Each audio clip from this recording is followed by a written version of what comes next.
Sumusobra ka na sa lahat ng ginagawa mo. Wala ka nang pinakikinggan. Pasigaw na sabi ni Don Ramon. Sa Maynila, kilala si Monique Villarreal bilang dalagang sosyalera. Isa siyang tipikal na it girl na sanay sa magagarbong kasuotan, mamahaling bags at mga sapatos, at mga gala sa mga high-end na cafe. Maputi ang kutis niya na laging alaga sa mga mamahaling skincare. Mahaba ang kanyang buhok na kulay chestnut brown. Tuwid at makintab na tila ba parating bagong ayos mula sa isang mamahaling salon. Ang kanyang mga labi ay laging may mamahaling lipstick na bagay sa kanyang makinis na balat. Sa unang tingin pa lang ay alam mo nang anak mayaman siya.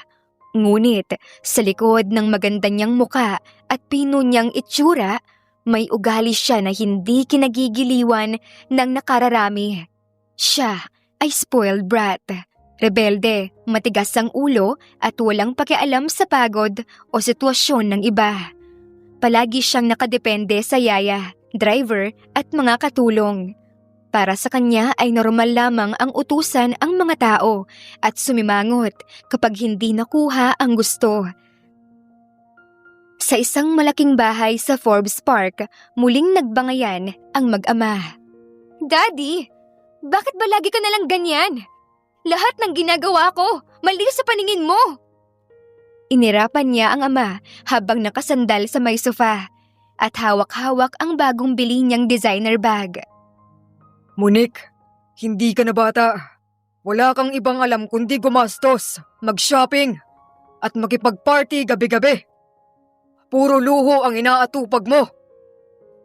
Matigas ang boses ng ama at nakatayo ito sa harapan niya na parang isang hukom na handang magpataw ng parusa. Ano naman ha? May pera naman tayo, Daddy. Hindi ba't para sa akin din naman lahat ng yun? Bakit ba pinagdadamot mo ang kasiyahan ko? Napabuntong hininga ang kanyang ama. Halatang pagod na sa paulit-ulit nilang argumento. Sumusobra na ang lahat ng ginagawa mo. Wala ka nang pinakikinggan. Ano na naman yan, Daddy? Akala mo ba, hindi ko alam ang nangyari? Nagwala ka sa isang bar. Hinamak mo ang lahat ng tao.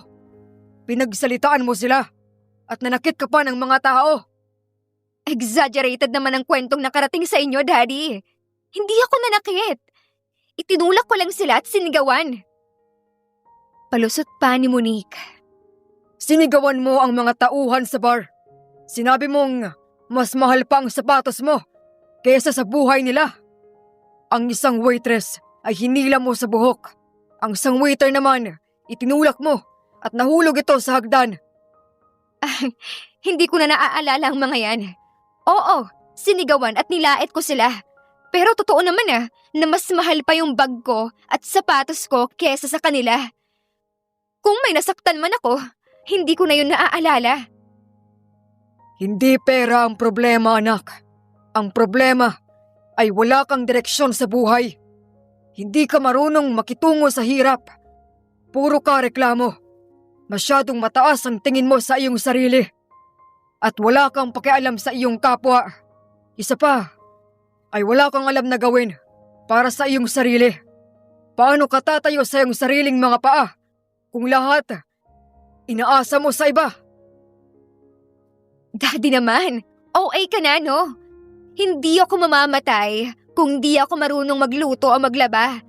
May mga tao naman dyan na binabayaran para dyan.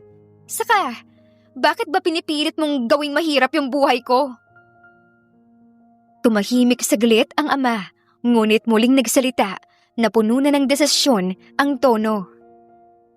Tama na. Nakapagdesisyon na ako. Simula bukas, ipadadala kita sa probinsya. Doon ka titira, kasama sa tiyang Isabel mo.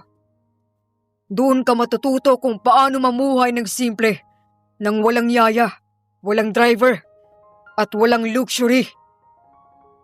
Parang gumuho ang mundo ni Monique.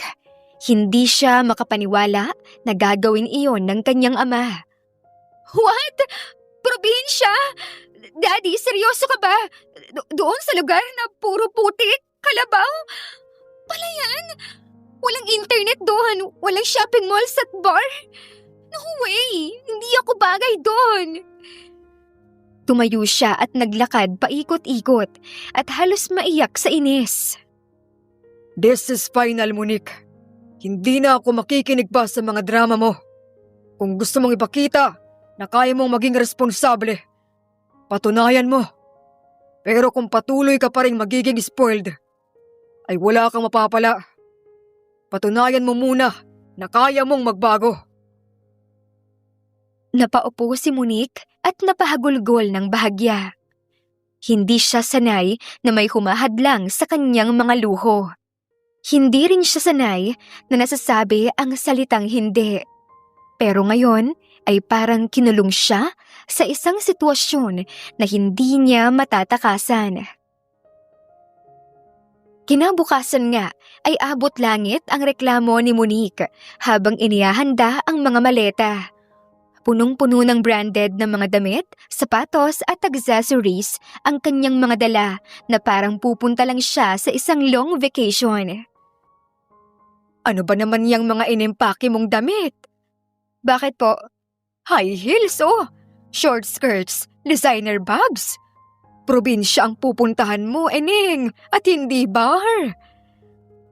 Siyempre po, kailangan maganda pa rin ako kahit saan ako pumunta. Ayoko namang matulad sa mga losyang na probinsyana. Maganda ka naman, kahit maging simple ka pa. Basta mag-iingat ka doon at sana ay bumait ka na at matutong makisama sa iba para payagan ka ng daddy mo na umuwi dito.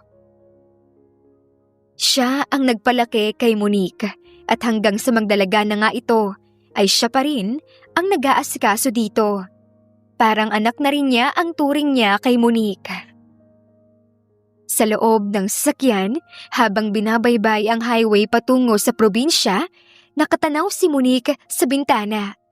Sa bawat kilometro na nilalayo nila mula Maynila, ay pakiramdam niya ay mas lalo siyang napapalayo sa mundo na kanyang nakasanayan. This is so unfair! Ang dami namang ibang paraan dyan para turuan ako ni Daddy. Bakit kailangan sa probinsya pa? Bulong niya sa kanyang sarili habang nakahalukip-kip ang mga braso. Nang sa wakas ay dumating sila sa baryo, ay sinalubong siya ng sariwang hangin, malawak na bukid at mga batang nakapaa na naglalaro sa daan. Hindi siya makapaniwala. Oh my gosh! Totoo pala to! May mga kalabaw sa tabi ng kalsada at may mga manok na bigla na lang tatawid. Ang ancient naman dito. Ano to? Jurassic Park? Tawang-tawa ang driver habang ibinababa mula sa kotse ang mga maleta niya. Sa harapan niya ay isang simpleng bahay na yari sa kahoy at pawid ang kanyang natanaw. Walang chandelier, walang marble floor, at lalong walang aircon. This can't be happening. Daddy, how could you do this to me? Bulong niya sa kanyang sarili at napapikit pa siya sa sama ng loob. Ngunit wala na siyang magagawa pa. Ito na ang simula ng kanyang bagong buhay. Isang buhay na hindi niya ginusto, pero unti-unting magbabago sa kanya.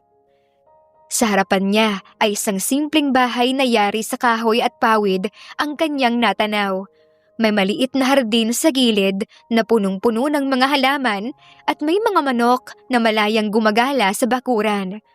Malayo ito sa engrandeng mansyon na nakasanayan niya sa Maynila, kaya agad siyang napasimangot. Oh my gosh! Talagang ito na ba yung bahay na titirhan ko? Paano ko naman ito masusurvive? Habang hawak-hawak ng driver ang maleta, ay lumabas mula sa bahay ang isang matandang babae na may mabait na muka. Siya ang kapatid ng ama ni Monique at matagal nang nakatira sa baryo. Malayong-malayo ang buhay nito sa ama niyang mayaman at negosyante. Payak ang buhay ng kanyang tiya Isabel, pero halata sa mukha nito na masaya ito. Monique, anak! Mabuti at dumating ka na. Halika at pumasok ka na at nang makapagpahinga ka.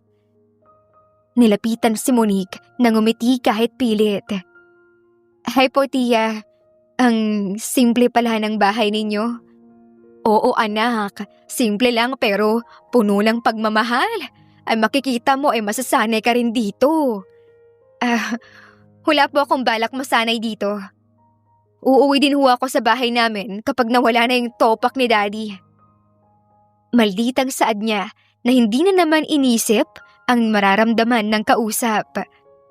Napatingin si Monique sa loob. May kahoy na mesa, lumang upuan at bentilador na maingay ang tunog. Halos lahat ng gamit ay luma na. Sanay ako sa aircon, Tia. Paano ako makakatulog dito?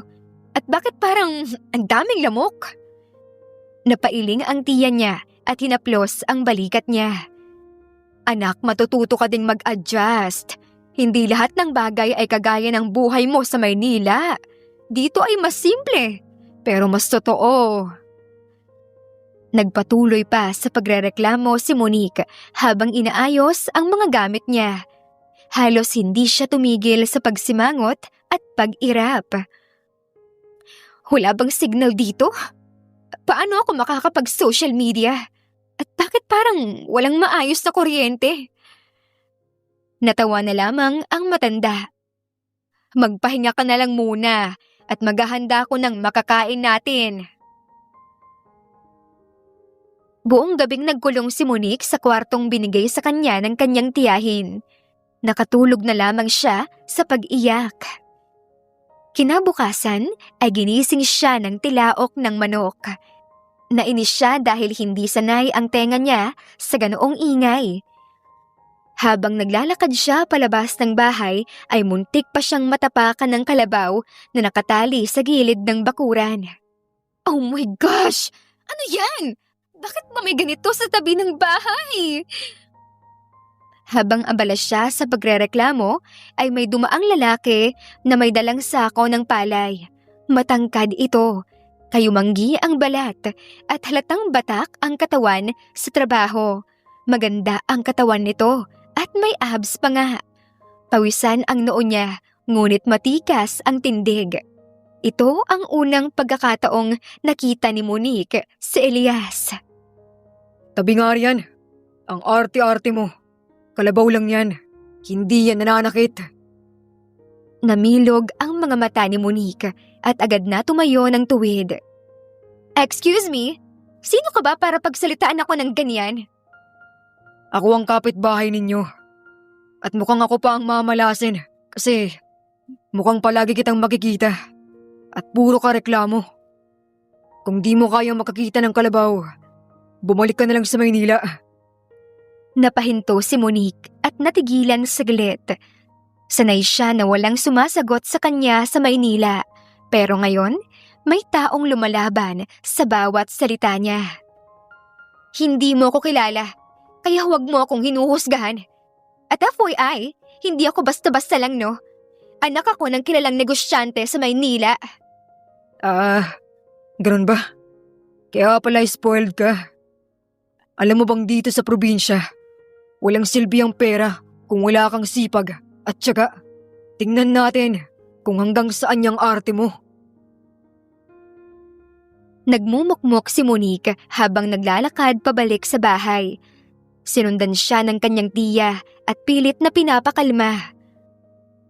Anak, huwag mo nang intindihin si Elias. Ganun talaga yung bibig nun, pero mabait na tao yon. Marunong yon sa bukid at madalas siyang tumulong sa iba. Siya ang naaasahan kong tumulong sa akin dito sa bahay. Elias pala pangalan niya. Tia, hindi ko alam kung matatawa ako o maiinis. Sino ba siya para sermonan ako? At bakit parang galit na galit sa akin yun? Parang nagulat lang naman ako sa kalabaw ah. Masisisi mo ba ako kung di naman ako sanay sa kalabaw? Siguro dahil hindi sanay ang mga taga rito sa ugali mong maarte. Pero huwag kang mag-alala, matututo ka din. Well, good luck sa kanya. Hindi niya ako basta-bastang mapapagalitan. Kinahapunan ay lumabas si Monique para maglakad-lakad.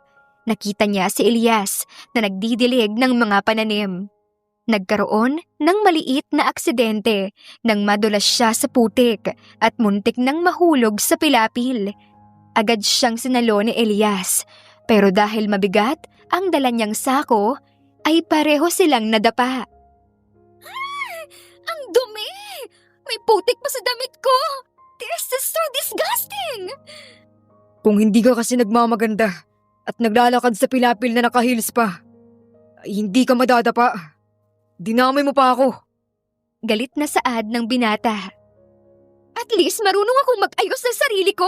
Hindi katulad mo na puro pawis at putik. Ang dungis mo pa. Mas gugustuhin kong pawis at putik na galing sa pagtatrabaho kaysa pabango at make-up na puro arte. Napahinto si Monique at napatingin kay Elias. Kahit naiinis siya, ay hindi niya maiwasang mapansin ang tapang ng mga mata nito at ang lakas ng dating. Hindi naman kasi maitatanggi na gwapo ito. You're so rude! Hindi pa nga tayo magkakilala ng maayos. Ganyan ka na magsalita. Fine, I will just stay out of your way. Mas mabuti pa nga yun eh. Huwag kang maingay at huwag kang maarte. At wala kang maririnig sa akin. Pagka-uwi niya sa bahay ay galit na galit pa rin siya, pero sa loob niya ay may kakaibang inis na may halong curiosity. Hindi pa nga siya nakatagpo ng lalaking hindi natitinag sa mga salita niya. Karaniwan ay lahat sumusunod sa gusto niya, pero si Elias ay iba. Karaniwan sa mga lalaking nakikilala niya ay nabibighani sa ganda niya at lahat ng sabihin niya ay sinusunod ng mga ito na parang tuta. Pero iba si Elias. Kaya nitong sabihin ang nasa isip nito tungkol sa kanya. Anak, mukhang may nakaaway ka na kaagad ah. Hay nako Tia, huwag na nating pag-usapan. Basta, I promise to myself na hindi na ako basta-bastang papatalo sa lalaking yun. Ngunit hindi niya alam, yun pala ang simula ng mga hindi inaasahang pagbabago sa buhay niya. Muling nagmukmok sa kanyang kwarto si Monique ng gabing yun at katulad ng mga naunang gabi ay nakatulog siya na umiiyak. Kinabukasan, maagang nagising si Monique dahil na naman sa ingay ng mga manok at kalabaw. Hindi siya makapaniwala na ito na ang normal na umaga niya. Pagmulat ng mata niya, ay agad niyang hinanap ang cellphone para mag-check ng social media. Pero halos wala siyang signal. Napabuntong hininga na naman siya. Oh my gosh! Ano ba naman tong probinsyang ito? Hindi ba pwedeng tahimik lang? Pero dapat may signal? Paano na mga followers ko? Miss na miss ko nang manood ng mga video sa YouTube at TikTok. Malakas na sabi niya. Habang nagrereklamo siya ay kumatok ang tiya niya sa pinto. Halos mapatalon siya sa gulat. Monique, bangon ka na. Sasama ka sa akin sa palengke at sa bukid. Dapat ay matuto kang kumilos dito. Napataas ang kilay ni Monique. Tia, seryoso ba kayo? Ako? Sa palengke? Nakikita niyo ba tong damit ko? Designer dress ang mga yon. Hindi panggala sa palengke ang mga yon. Anak, dito sa probinsya, hindi importante ang tatak ng damit. Mas importante ang sipag at pakikisama. Kung gusto mong manatili dito ay matuto kang makihalubilo.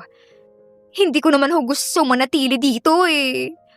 Eh di pag-aralan mo na lamang na makisama para makauwi ka na sa inyo ng maaga. Fine. Maiksing sabi ni Monique at nag-ayos na ito ng sarili para sumama sa palengke. Wala nang nagawa si Monique kundi sumama. Pagdating nila sa palengke ay napaikot ang mga mata ni Monique. Ang daming tao na nagtatawaran. Ang paligid ay puno ng sariwang gulay, prutas at isdang bagong bili. Pero para sa kanya ay isa itong malaking kalbaryo. Napairap siya sa sama ng loob. Tiya, ang baho-baho naman dito.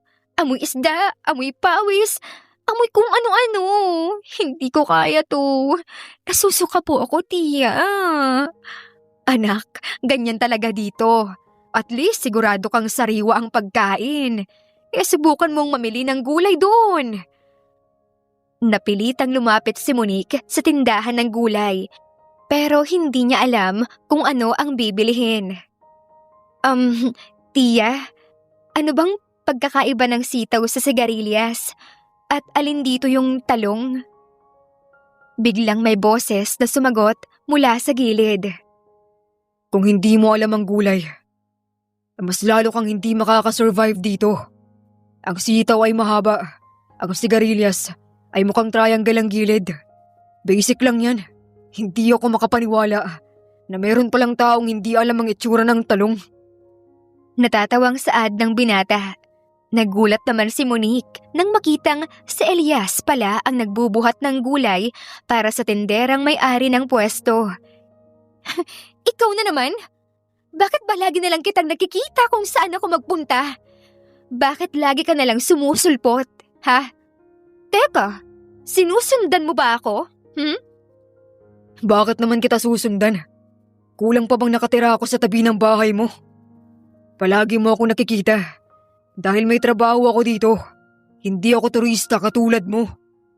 Wawa, proud ka pa sa trabaho mo? Iyo! Kung ganyang klaseng trabaho din lang pala ang ibibigay sa akin, wag na. Yuck! Padabog itong lumabas at naiwang naiiling si Elias. Ay, pasensya ka na sa mga nasabi ng pamangkin ko. Mabait naman ang batang yun pero naspoil lang talaga ng ama niya. Okay lang ho. Masarap din kasi siyang asarin eh. Ay, baka naman meron kang gusto sa pamangkin ko. Naku, hindi ko gusto ang mga babaeng mayayaman at matapobre. Ilang sandali pa ay lumabas na rin ng palengke ang ginang. Pagbalik nila sa bahay ay nadatnan nila si Elias na abala sa bukid. May hawak pa siyang pang-araro at tinutulungan ang ibang magsasaka.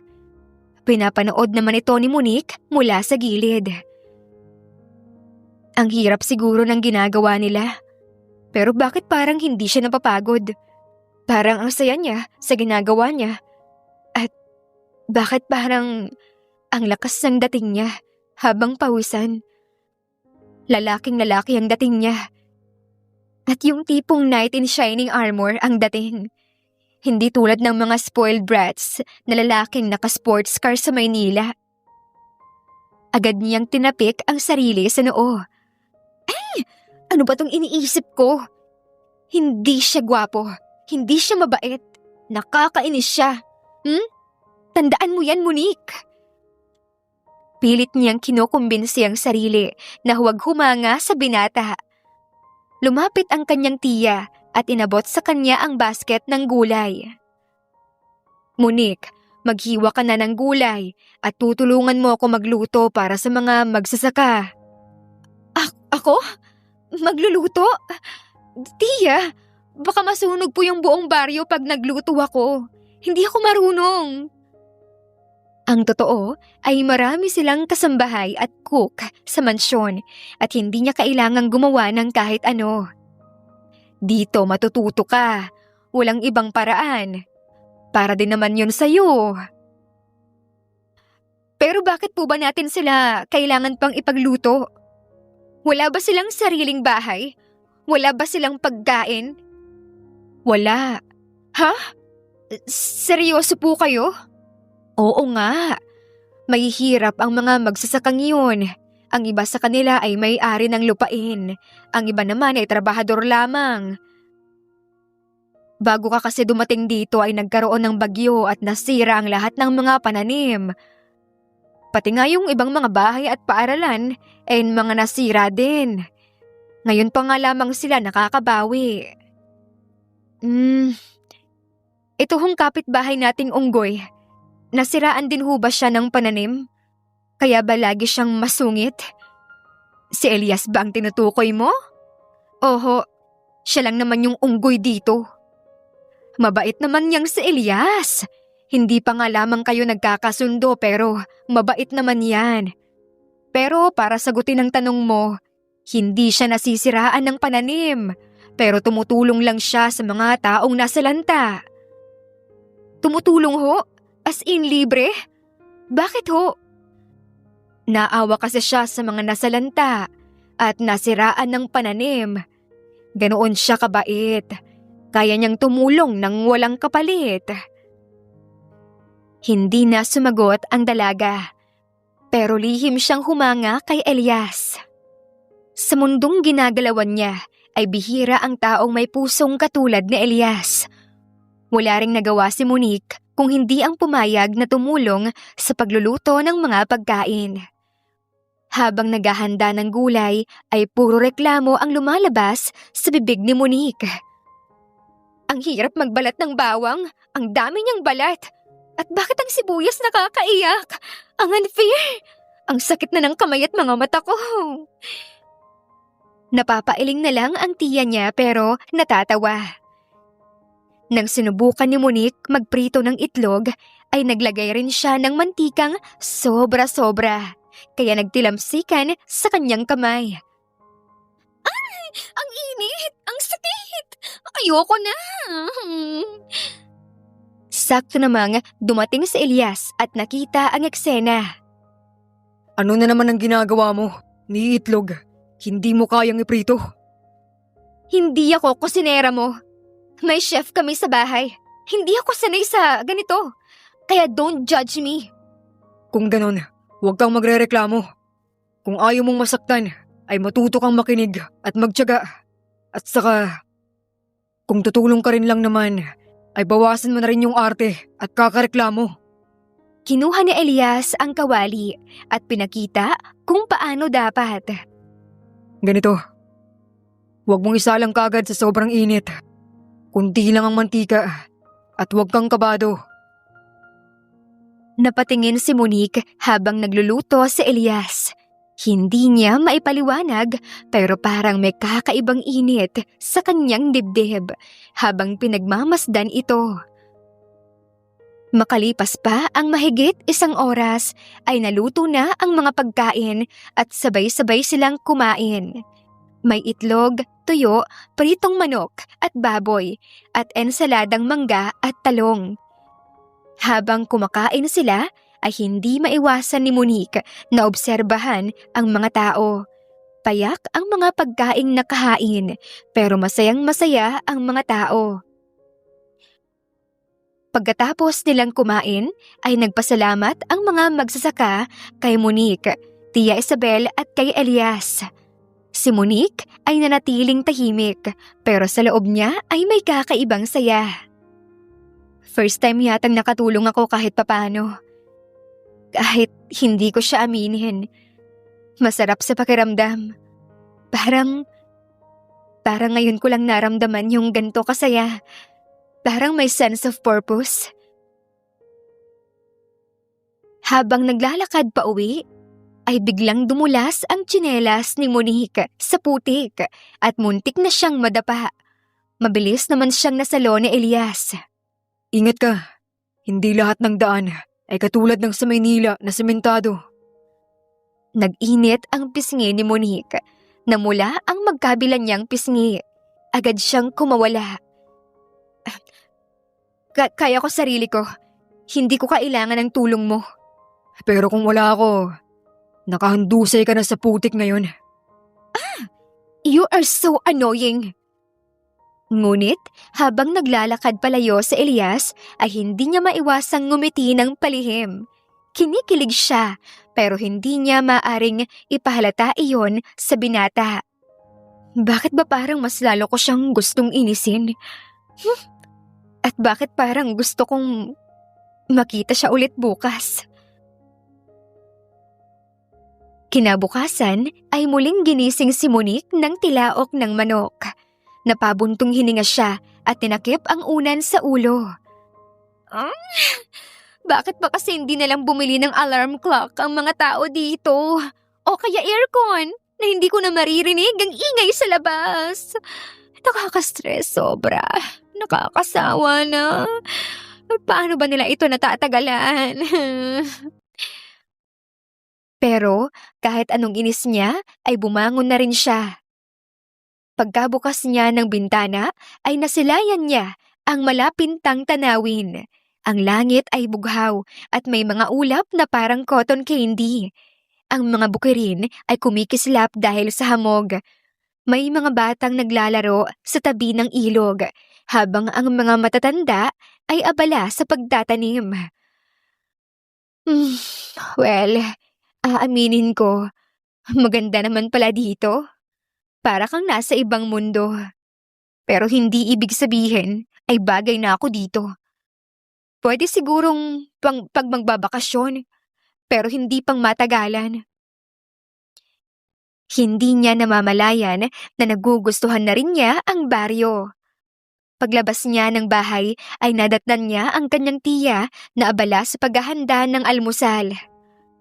Oh, Monique, anak. Pagkatapos mong kumain ay sasama ka kay Elias. Tuturuan ka niyang magtanim. Simula ngayon ay magiging bahagi ka na ng bukid. Ako? Magtatanim? Tia Isabel naman, baka masira lang yung mga tanim nila kapag ako yung humawak. At baka magka-rashes pa ako sa lupa.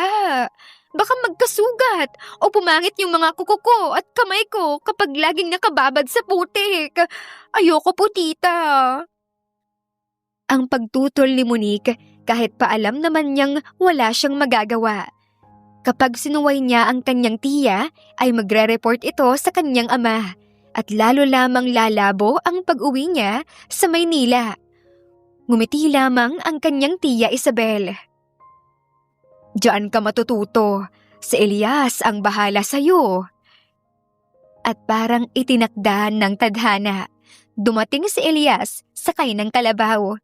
Pawisan ito at nakasimpleng t-shirt na puti na may bahid na ng lupa. Pero mas lalo siyang tumingkad sa mata ni Monique. Oh, nariyan ka na pala. Handa ka na bang marumihan? Excuse me? Hindi ako basta-bastang nadudumihan. At hindi ako basta-basta, no? Ano ba? Basta hindi ko yan trip. Kaya nga kailangan mong subukan. Halika, huwag kang matakot. Nakakainis talaga dito. Dinala ni Elias si Monique sa bukid. Inabot niya ang isang maliit na pala. Una, kailangan mong bungkalin ng lupa. Gamitin mo ito. Simple lang yan. Kayang-kaya mo yan. Kaya kahit tulog ka pa, kaya mo yan. Kinuha ni Monique ang pala at sinubukang ibaon sa lupa. Pero halos hindi kumilos ang lupa. Oh my gosh! Bakit ba ang tigas? Baka mabali pa yung kuko ko. Hindi ko ang gamit dito. Lakas ng loob at braso. Halika, tutulungan kita. Lumapit si Elias at hinawakan ang kamay ni Monique para itama ang anggulo ng pala. Halos mabingi si Monique sa kabog ng puso niya. Ano ba to? Bakit ba parang biglang umiinit yung pisngi ko? Bakit ganito yung pakiramdam ko na mapalapit sa katawan niya? Dapat ganito. Tingnan mo. Kapag sabay tayong tumulak, mas madali. Sabay nilang ibinaon ang pala at nabungkal nila ang lupa. Napanganga naman si Monique. Uy! Nakuha ko! Nakapaghukay ako ng lupa! Natatawa naman si Elias. Kasi hindi ka na maarte. Kung lagi kang ganyan, ay baka maging magsasaka ka din. Ha? Never! Pero, salamat ha. Salamat sa effort at pasensya mo sa pagtuturo sa akin. Unang beses na nakita ni Elias na ngumiti si Monique ng totoo. Natigilan si Elias at hindi maipaliwanag ang kanyang naramdaman. Maganda naman kasi si Monique, pero mas maganda pala ito kapag nakangiti. Pagkatapos magbungkal, ipinakita naman ni Elias kung paano magdilig. May dala siyang timba ng tubig mula sa poso. Simple lang. Iikot ka lang sa taniman at ibubuhos ang tubig ng dahan-dahan. Kinuha ni Monique ang timba pero sobrang bigat nito kaya muntik siyang madapa. Agad siyang nasalo ni Elias. Mag-ingat ka naman. May mga bagay na dapat mong gawin pero hindi lahat ng bagay ay kaya mong mag-isa. Pwede ka rin namang humingi ng tulong kapag talagang hindi mo kaya. Ang importante ay sumubok ka. Nag-init ang mukha ni Monique. Kaya ko naman. Sobrang bigat lang kasi. Tutulungan na kita. Hawak nila ang magkabilang gilid ng timba at sabay na naglakad. Habang umaagos ang tubig sa lupa, ay ramdam nilang magkadikit ang kanilang mga braso. Bakit parang ang awkward? Pero bakit parang ayoko ring matapos kaagad? Hindi niya alam ay ganoon din pala ang nararamdaman ni Elias. Lihim din nitong hinahangaan ang taglay na ganda ng dalaga. Pagbalik nila sa bahay ay naghanda ng tanghalian ang tiya Isabel niya. Inutusan niya si Monique na maghiwa ng gulay habang si Elias ay nag-iigib ng tubig. Nakakainis! Lagi na lang akong inuutusan. Pero at least, this time, hindi na ako mag-isa. May kasama akong nakakainis pero sweet naman. Kinikilig niyang sabi sa kanyang sarili. Habang naghihiwa ng gulay si Monique ay nadulas ang kutsilyo at muntik siyang masugatan. Agad na sumulpot naman si Elias at hinawakan ang kanyang kamay. Uy, dahan-dahan. Hindi ito laruan. Tingnan mo, muntik ka ng masugatan. Sorry, hindi talaga ako marunong nito eh. Kung hindi ka marunong, matuto ka. Nandito naman ako. Tutulungan kita. Muli na namang bumilis ang tibok ng puso ni Monique. Salamat. Halos hindi huminga si Monique habang magkalapit sila ni Elias. Matapos magluto ay masaya nilang pinagsaluhan ang niluto nilang kaldereta. Hindi mapigil ni Monique ang humanga na naman sa binata. Nagluto ito ng kaldereta at iyon na ata ang pinakamasarap na natikman niya. Mas masarap pa nga iyon kumpara sa luto ng cook nila sa mansyon nila sa Maynila. Pagkatapos ng buong araw na gawain ay niyaya ni Elias si Monique na magpahinga sa tabing ilog. Kapag pagod ka, dito ka lang tumambay. Presko at nakaka-relax. Umupo sila sa damuhan habang pinapanood ang mga batang naliligo. May dalang buko si Elias at inaabot ito kay Monique. Tikman mo. Natural yan. Hindi katulad ng mga iniinom sa Maynila na puro kemikal. Uminom si Monique at napangiti. Wow, ang sarap pala. Hindi ko akalain na ganito ito ka-fresh. Tulad ng buhay dito. Simple, pero totoo. Napatingin si Monique kay Elias. Saglit silang nagkatitigan. Para bang nakalimutan nila na may ibang tao sa paligid. Bakit ba ang tagal niyang tumitig? At bakit hindi ko maiwasang tumingin din?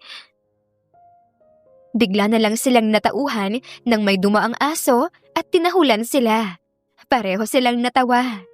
Kita mo, pati aso rito ay alam na hindi ka sanay. Pero kahit papaano, nag-e-enjoy na ako dito. Yan ang gusto kong marinig. Nakangiting saad ni Elias. Pagbalik nila sa bahay ay medyo tahimik si Monique. Habang nakahiga siya sa kama ay iniisip niya ang mga nangyari. Hindi ko maintindihan. Dati ay puro reklamo lang ako. Ngayon, parang may kakaibang dahilan para bumangon bukas. At bakit si Elias ang dahilan? Sa labas ng bintana ay nakita niyang naglalakad si Elias pauwi mula sa bukid. Pawisan pa rin ito, ngunit nakangiti. Hindi ko siya gusto, di ba? Pero bakit parang gusto ko siyang makita ulit bukas? At sa unang pagkakataon ay nakatulog siya nang may ngiti sa labi. Dati-rate ay nakakatulog siya sa pag-iyak dahil gusto niya nang umuwi sa Maynila. Pero ngayon, masaya na siya. Masaya siyang kasama sa Elias. Masaya siyang kausap ito. Kinabukasan ay muling nagising si Monique sa tilaok ng manok. Pero sa halip na mainis ay napangiti siya. Ay nako, nakasanayan ko na yata itong alarm clock ng bukid. Hindi ko na rin pinagtataka kung bakit ang aga kong nagigising. Kapag tumagal pala, ay hindi na rin nakakainis na magising sa tilaok ng manok. Nakangiting sabi niya sa kanyang sarili. Malayong malayo sa dati na naiinis siya kapag nagigising sa tunog ng mga hayop. Pagbaba niya ay nadatnan niya si Elias na nakatayo sa bakuran. Bit-bit ang isang basket ng bagong pitas na gulay at prutas. Oh, gising ka na pala. Sakto. May almusal ka na. Ako? Hindi ba para kay Tia Isabel yan? Pasimpleng tanong niya na tinatago na masaya siyang makita ang binata. Para sa ating lahat ang mga ito. Pero sa tingin ko, ay mas bagay sa ito kaysa sa mga canned goods na palagi mong hinahanap. Iniabot ni Elias ang isang mangga na bagong pitas.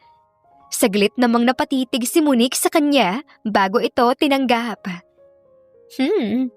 Mukhang matamis to. Salamat. Walang anuman. Pero siguraduhin mong uubusin mo to Bawal ang maarte rito. Arte mo dyan. Sige na nga lang. Binalatan at kinagat ni Monique ang mangga at napapikit siya dahil sa tamis.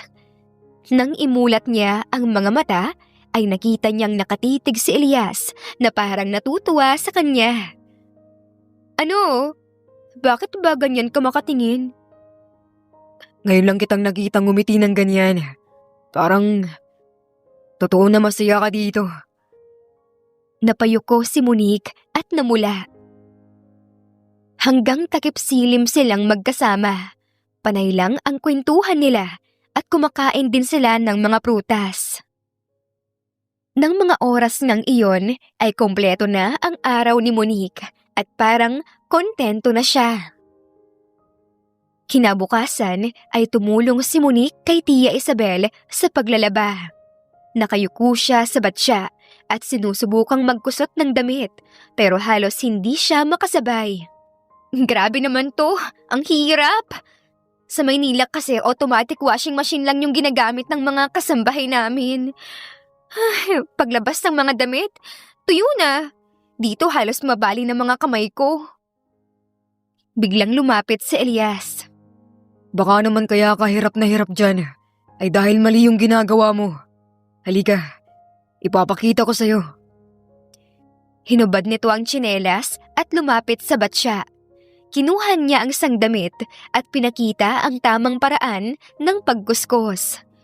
Malalakas ang braso ni Elias at bawat galaw nito ay parang sanay na sanay. Ganito lang, hindi mo kailangang puwersahin. Kailangan lang ng tamang tiyempo. Sinubukan ni Monique na gayahin siya. Panay ang tawanan nila at nagbabasaan pa nga sila ng tubig na parabang mga bata. Maya-maya pa ay gumagawa na sila ng bubbles gamit ang sabon. Hindi maipaliwanag ng dalaga kung bakit ganoon na lang ang tuwa sa puso niya. Pagdating ng tanghalian ay napagpasyahan ni Monique na siya naman ang magluluto. Tignan nyo, kaya ko rin naman hindi lang ako maarte katulad ng iniisip ninyo.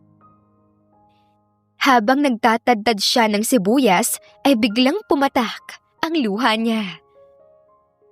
Masaya ako na sinusubukan mo ng matuto. Oh no! Bakit ganito? Ang sakit sa mata! Ano ka ba? Normal lang yan, no? huwag mong ipahid sa mata mo yung kamay mo. Halika, ako na. Kinuha ni Elias ang kutsilyo at ipinagpatuloy ang paghiwa. Habang nakatayo siya sa tabi ni Monique ay halos magdikit ang kanilang balat. Ramdam ni Monique ang init ng katawan ng lalaki at biglang bumilis ang tibok ng puso niya. Ano ba to? Ang lapit niya. At ang bango niya kahit amoy pawis. O yan, tapos na. Anong susunod? Igisa natin. Nagpatuloy silang magluto ng magkatabi. Minsan ay nagkakabanggaan ang kamay nila habang nagmamadali sa paghalo ng sangkap. Uy, huwag kang clumsy. Baka masunog tayo dyan. Ikaw kasi, masyado kang nakikialam. Kung hindi ako makikialam, ay baka puro alat ang ulam mo. Pareho silang nagtawanan. Pagkatapos kumain ay nagpahinga sila sa hardin. Nakaupo sila sa ilalim ng puno ng mangga habang kumakain ng prutas. Alam mo ba, minsan, ang simpleng bagay tulad ng pagkain ng prutas sa ilalim ng puno ay sapat na para maging masaya. Sa Maynila kasi, lahat laging mabilis. Walang oras para sa ganito eh. Ngayon ko lang na-realize, ang gaan pala ng pakiramdam na ganito. Kaya nga minsan ay kailangan mong huminto at pahalagahan ang maliliit na bagay. Tahimik silang nagkatitigan, para bang parehong ayaw alisin ang tingin sa isa't isa. Hanggang sa biglang may maliit na bulaklak ang nahulog sa buhok ni Monique. Dahan-dahan iyong kinuha ni Elias. Ayan, may souvenir ka pa sa buhok mo. Namula si Monique at napayuko. Salamat. Ang ganda naman nito. Mas maganda ka pa riyan. Anong sabi mo? Agad namang nataranta sa Elias. Wala no. May sinabi ka eh. Napakamot na lamang sa ulo si Elias. Ang sabi ko, mas maganda ka pa sa bulaklak na yan. Aba, nambobola ka pa. Tawagin mo na akong masungit o istrikto. Pero hindi ako bolero Totoo namang nagagandahan ako sa'yo. At mas maganda ka pa kapag hindi ka maarte. Nakangiti niyang paliwanag. Kinilig na naman si Monique at sa pagkakataong ito ay hindi na niya itinago ang nararamdaman. Talaga lang Kinabukasan ay isinama ni Elias si Monique sa bayan para bumili ng mga gamit. Habang naglalakad sila sa palengke ay tila para silang mag-asawa. Binati pa sila ng isang tendera na kakilala ni Elias. Tinanong nito kung sino raw si Monique at pinuri pa na ang ganda raw ng dalaga. Kaibigan ko, dito siya nakatira pansamantala. Pamangkin siya ni Tia Isabel. Kaibigan lang pala ha. Mahinang sabi ni Monique sabay irap. Ano yun? Wala. Sabi ko, ang dami palang tao dito. Habang bumibili sila ng gulay, ay nag-abot ng sukli ang tendera. Sabay na kinuha iyon ni Monique at Elias, kaya't nagkadikit ang kanilang mga kamay. Pareho silang napatitig sa isa't isa at natawa na lang. Sa kanilang pag-uwi ay sumakay sila sa kariton na hinihila ng kalabaw. Tahimik silang nakaupo pero ramdam ang tensyon. Alam mo, akala ko noong una ay wala kang pakialam sa mga bagay rito. Pero iba pala. Ako din, akala ko noong una ay puro yabang at sungit ka lang. Pero may iba pa rin pala sa'yo. Nagkatitigan sila at sabay nang ngumiti. Para bang unti-unti na silang nagkakaintindihan. Pero alam mo, na inakala kong isang linggo lang ay susuko ka na at uuwi sa Maynila. Ayun nga din yung akala ko eh. Pero masaya naman pala dito. Masaya ako na nagtagal ka dito. Salamat sa'yo. Malaking tulong ka kaya nagtagal ako dito at natuto din. Masaya akong makatulong. Kinagabihan, bago matulog, ay napadungaw si Monique sa bintana. Nakita niyang si Elias ay abala sa pagbubuklod ng mga tanim. Lumabas siya at nilapitan ito. Uy, hindi ka pa ba magpapahinga? Ang dami mong ginawa buong araw. Sanay na ako. Pero salamat at nag-alala ka. Hindi naman sa nag-aalala. Siguro, konti lang. Aba, kunti lang pala. Malaking bagay na yun. At nagtawanan sila. Tahimik silang naglakad pabalik sa bahay. Pagpasok ay sabay silang tumingin sa isa't isa. Good night, Monique. Good night, Elias. At sa unang pagkakataon ay nakatulog silang pareho na masaya at puno ng pag-asa. Kinabukasan ay maaga na namang nagising si Monique dahil sa tila nakasanayan na rin niyang kaluskos ng mga manok at tilaok na gumigising sa buong baryo. Dati ay naiirita siya, pero ngayon ay parang masaya na rin siyang naririnig iyon. Bumangon siya at lumabas ng silid. Sa may kusina ay nadatnan niya ang kanyang tiya na nagtitimpla ng kape. Magandang umaga, Iha. Good morning po, tiya. Mukhang maaga ka na rin talagang gumising ngayon, ano? Medyo po. Ang lamig kasi ngayon ng hangin sa umaga. Ang sarap. At saka parang alarm clock na po yung mga manok dito. Habang nakikipag-usap siya sa kanyang tiya, ay biglang kumatok si Elias. May dalang basket ng bagong pinitas na mangga at ilang pirasong gulay mula sa bukid. Magandang umaga po, Tia Isabel. Ito na ho. May kaunting ani mula sa bukid.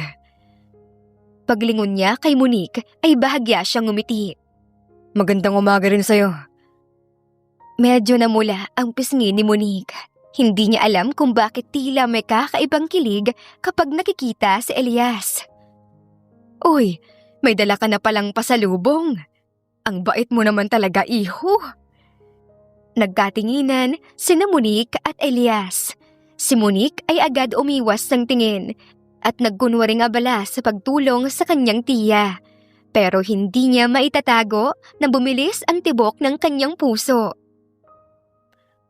Pagkatapos mag-agahan ay nag-aya si Elias na sumama si Monique sa bukid. Gusto mo bang makita kung paano namin nililinis? At tinatali ang mga tanim na kamatis. Hindi mahirap pero nakakatuwa din. Baka magustuhan mo. Tulungan ka? Hindi kita pipilitin. Pero mas masaya kung may kasama ako. Napilitan si Monique na sumama. At sa unang pagkakataon ay nagulat siya sa kanyang sarili dahil hindi na siya nagrereklamo. Habang nagtatrabaho ay tinuturuan siya ni Elias. Huwag mong masyadong higpitan ang pagtali sa tangkay. Baka kasi maputol. Sabi ni Elias habang dahan-dahang ginagabayan ang kamay ni Monique.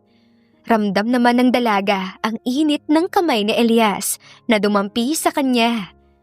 Napatingin siya sa lalaki at nakita niyang nakatutok lang ito sa pagtuturo. Sa puso niya ay may kakaibang kilig na hindi niya maintindihan. Nagkatinginan silang dalawa, walang nagsalita. Ngunit sapat na ang mga titig na yon para maramdaman ni Monique na may kakaiba ng namamagitan sa kanila. Sa mga sumunod na araw ay palaging pinapadalhan ni Elias si Monique ng mga prutas. Minsan ay mga manggang hinog, minsan naman ay buko na siya mismo ang pumutol. Para sa'yo, masarap to kapag malamig. Sabi ni Elias habang inaabot ang buko. Salamat.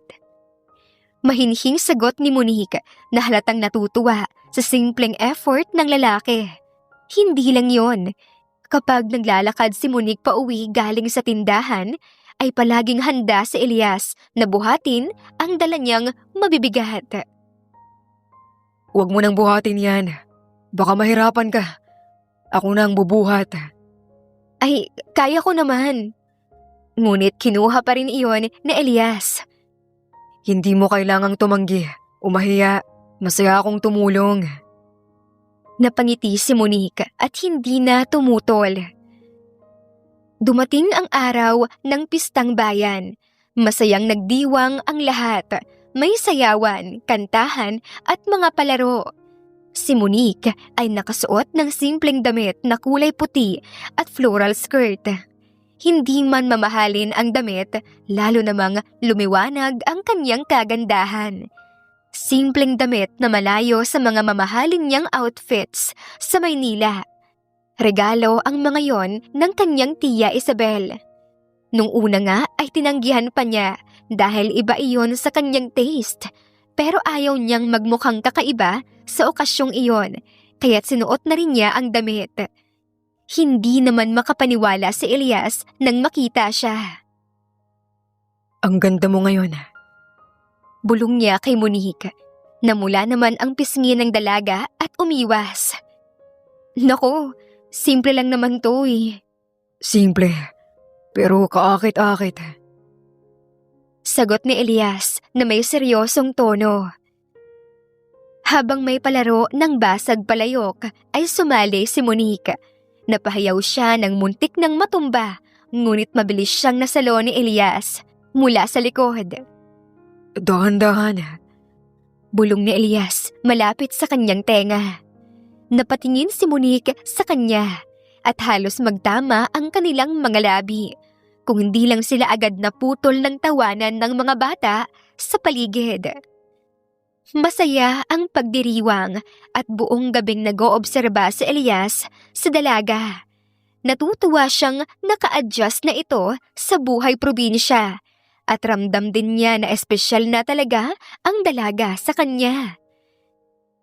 Kinabukasan ay tinawag ni Elias si Monique. Sa ilalim ng malaking puno ng mangga ay naghintay siya, dala ang gitara. Pwede ba kitang kantahan? Medyo nahihiyang tanong ni Elias. Ha?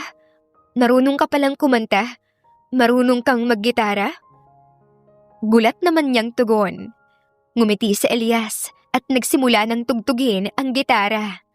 Ang kanta ay hindi perpekto, ngunit ramdam ang puso at senseridad.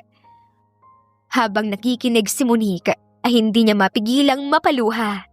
Naramdaman niya na hindi na biro ang ginagawa ni Elias. Totoong may espesyal nang nararamdaman ang binata para sa kanya. Pagkatapos kumanta ay lumapit si Elias. Monique, hindi na ako magpapaligoy-ligoy pa. Simula pa lang nang dumating ka rito, akala ko wala kang pakialam sa mga tao. Pero nakita ko ang pagbabago mo.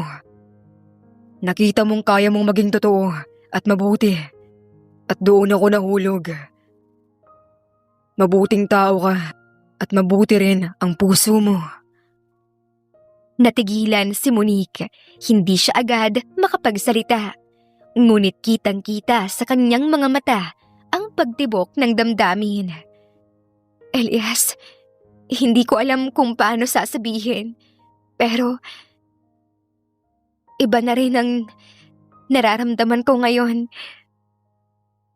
Hinawakan ni Elias ang kamay ni Monique. Hayaan mong ligawan kita. Hindi ko kayang palampasin ang pagkakataong ito. Gusto kitang makasama, hindi lang bilang kaibigan, kundi bilang babae na minamahal ko. Oo, Elias. Kung gusto mo akong ligawan, ay papayag ako. Nagkatinginan sila at sa ilalim ng punong mangga ay nagsimula ang isang bagong yugto ng kanilang kwento. Ang panliligaw na puno ng pag-asa at pag-ibig. Tahimik ang hapon sa probinsya. Ang hangin ay banayad na dumadaloy mula sa bukid at sumasayaw ang mga palay na tila ba nakikibahagi sa isang lihim na kasayahan. Sa ilalim ng punong mangga ay naroon si Elias, abala sa pag-aayos ng mga kahoy na gagamitin para sa maliit na bangkito. Nakasuot siya ng puting kamiseta na medyo basang-basa ng pawis at kupas na pantalon. Sa kabila ng kanyang pagod ay maliwanag ang kislap ng kanyang mga mata na para bang may inaabangan siyang espesyal na mangyayari. Samantalang si Monique naman ay nasa loob ng bahay ng kanyang tiya. Nakatayo siya sa harapan ng salamin, pinagmamasdan ang sarili. Hindi niya maunawaan kung bakit para siyang kinakabahan. Para bang meron siyang malaking desisyon na gagawin ngayong araw. Sa isip-isip niya, ano ba to, Monique? Bakit ka kinikilig? Hindi ka nga sanay sa gantong klaseng buhay pero bakit parang unti-unti mo na itong nagugustuhan? Biglang kumatok ang kanyang tiya sa pinto. Iha? Si Elias naghihintay sa labas. Siguro ay gusto kang makausap. Malumanay ang boses ng kanyang tiya, ngunit halata ang ngiti sa kanyang labi. Ha? Ako po? Ngayon? Oo, iha. Huwag mo siyang hayaan na maghintay. Baka mainip yung binatang yun. Huminga ng malalim si Monique at nagpasya na ring lumabas. Pagdating niya sa ilalim ng punong mangga, ay naabutan niyang nakaupo sa Elias. Hawak ang isang maliit na kahoy na upuan na siya mismo ang gumawa. Oh, narito ka na pala. Pasensya na kung pinatawag kita. May gusto lang sana akong sabihin. Tahimik ngunit seryoso ang kanyang tinig. Umupo si Monique sa bangkito at tinitigan siya.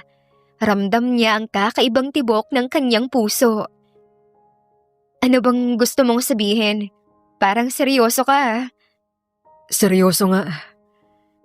Tumayo si Elias, saka kinuha ang isang maliit na basket mula sa gilid ng puno. Binuksan niya ito at lumantad ang ilang prutas at bulaklak na maingat niyang inayos. Alam kong hindi ka sanay sa payak na mga bagay. Hindi ito marangyang regalo. Katulad ng mga nakukuha mo dati sa Maynila. Pero ito lang ang kaya kong ialay na galing sa puso ko. Tumigil siya sandali, huminga ng malalim at tumingin ng diretsyo kay Monique. Monique, gusto ko sanang tanungin kung handa ka nang sagutin ako. Matagal-tagal na rin naman na akong nanliligaw sa'yo. Hindi ko alam kung paano ko ito ipapaliwanag. Pero talagang mahalaga ka na sa akin. Ang araw-araw na kasama ka rito ay nagbibigay kulay sa payak kong buhay. Kaya sana bigyan mo ako ng pagkakataon na alagaan ka at mahalin. Napangiti si Monique. Hindi pa rin siya makapaniwala na darating ang sandaling ito. Ang lalaking minsan niyang inaaway, kinaiinisan at minamaliit ay siya palang magpapatibok ng kanyang puso ng ganito. Tahimik siya ng ilang sandali habang nakatingin lang kay Elias na halatang kinakabahan. Elias, sigurado ka ba? Ako tong spoiled brat na palaging nagrereklamo. Hindi ako marunong magluto, hindi marunong sa bukid. Puro problema lang ang dala ko sa'yo. Kaya gusto mo ba talagang mahalin ang katulad ko? Kaya mo ba talaga? Sigurado ako, hindi ko hinahanap ang perpektong tao. Ang mahalaga sa akin ay ikaw. At handa akong tulungan ka, turuan at mahalin ka. Basta sana, hayaan mong mahalin kita. Napakagat-labi si Monique. Ramdam niyang namumuo ang luha sa kanyang mga mata. Hindi niya maipaliwanag ang nararamdaman. Ngunit alam niyang totoo ang lahat ng sinasabi ni Elias. Elias, ang totoo, Simula pa lang, unti-unti mo na akong napapasaya. Hindi ko na rin maitatanggi. Gusto na rin kita. At ngayon, sasagutin na kita. Papahig na ako na maging nobya mo. Parang napawi ang lahat ng pagod na Elias sa mga narinig. Para siyang batang tuwang-tuwa at hindi makapaniwala. Lumapit siya kay Monique, hawak ang kamay nito ng buong pag-iingat. Totoo ba? Sasagutin mo na ako. Oo, ikaw na ang boyfriend ko. Ngiti-ngiti si Monique habang tumutulo ang isang patak ng luha sa kanyang pisngi. Hindi na napigilan pa ni Elias ang sarili. Yumakap siya kay Monique, mahigpit ngunit puno ng pagmamahal. Ramdam nilang pareho ang tibok ng kanilang mga puso na tila ba sabay na kumakanta ng iisang awit. Salamat, Monique. Hindi mo alam kung gaano ako kasaya ngayon. Pangako ko sa'yo, hinding-hindi ka magsisisi sa desisyon mong ito. Ako rin, Elias. Akala ko hindi ako bagay dito. Pero ikaw ang dahilan kung bakit gusto kong manatili dito.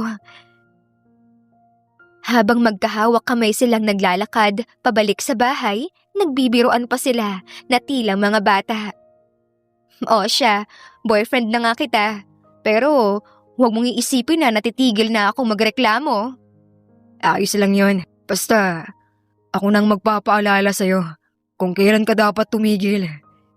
Sigurado ka ba riyan? Baka naman sumuko ka din sa ugali ko Hindi ako susuko. Dahil ang mahalaga sa akin ay ikaw. Kasama ang lahat ng ugali mo. Narinig ng tiya niya ang tawanan mula sa labas at hindi napigilang ngumiti. Aba, mukhang may bago ng pag-ibig na nabuo sa ating baryo.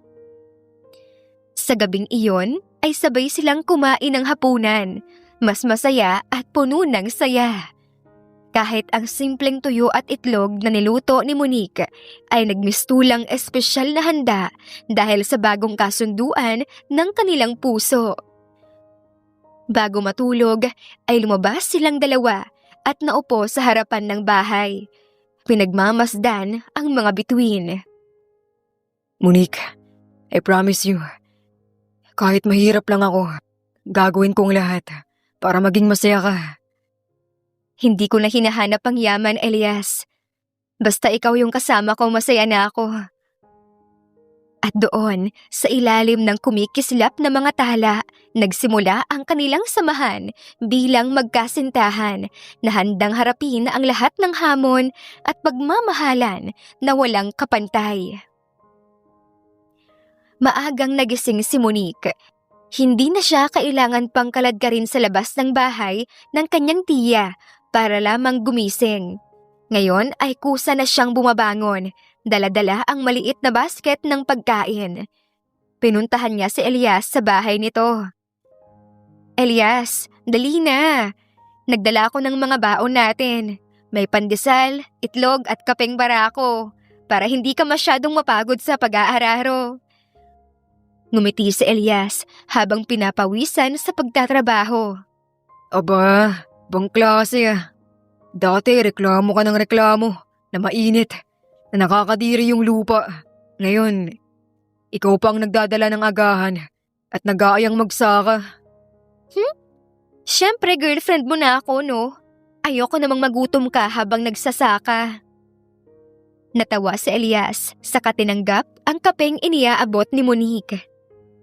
Habang umiinom siya ay napatingin siya sa dalaga. Namula si Monique nang mapansin niyang nakatitig ito. Bakit ka ganyan makatingin? May dumi ba sa mukha ko? Wala. Napapaisip lang ako kung paano ng isang katulad mo na taga Maynila, sanay sa marangyang buhay. Tapos ngayon ay nakaupo ka na dito sa lupa.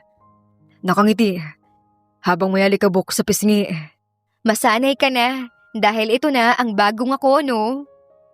Napangiti si Elias at dahan-dahan niyang inabot ang pisngi ni Monique. Pinunasan gamit ang daliri ang alikabok. Pareho silang natawa pero ramdam ang init ng titig sa isa't isa. At simula nga nang maging magkasintahan sila, ay naging mabait at makatao na din si Monique. Minsan nga ay siya pa mismo ang nag-aayang magluto ng mga pagkain para sa mga magsasaka. Isang araw ay nakaisip siya ng ideya kung paano niya matutulungan ng lubos ang mga magsasaka. Kinausap niya si Elias at isinangguni ang kanyang plano. May plano ako. Hindi ko alam kung papayag ka. Ano yun? Gusto ko sanang tulungan ang mga magsasakang nasalanta. Magbibigay ako ng 100,000 piso para pandagdag sa pambili ng mga palay at pataba. Para din may budget sila sa mga pang-araw-araw na gastusin. Ano? Ano ka mo? 100,000 piso? Napakalaking halaga nun. Baka naman magalit yung daddy mo I don't think so. Hindi ba't isa sa mga dahilan na pinadala niya ako dito ay para maging makatao ako? At saka maliit lang yung halagang yon. Kung dati nga ginagastos ko lang yung mga daang-daang libo para sa mga sapatos, bag at mga gala ko. Ano pa kaya kung gagamitin ko yon sa makabuluhang bagay na maraming pamilya ang matutulungan ko at makikinabang? Biglang niyakap ni Elias ang nobya. Uy, masyado ka na yatang emosyonal . Natatawang saad ni Monique nang magbitaw sila at makitang naluluha sa Elias. Masaya lang ako para sa kanila. Napakalaking tulong na yun para sa kanila. Isa pa, ay proud na proud ako sa'yo. Salamat na appreciate mo. Isang hapon, matapos ang mahabang araw ng pagtatrabaho, ay nag-aya si Elias na dumaan sila sa ilog para magpahinga. Tara Monique, maligo tayo sandali sa ilog. Pampawala ng pagod. Ha? Maligo? Wala naman akong dalang damit pamalit . Hindi naman malalim. Tanggalin mo lang tsinelas mo. Tapos lublob tayo hanggang tuhod. Hindi ka mababasa ng gusto. Napilitan si Monique at sumama. Pagdating nila ay nauna si Elias na lumusong sa tubig. Tila ito batang nagwisik ng tubig patungo kay Monique. Hoy! Tigilan mo nga yan, Elias! Mababasa ako! Yun nga ang punto. Sabay tawa ng malakas. Hindi nakatiis si Monique at gumanti rin ng wisik.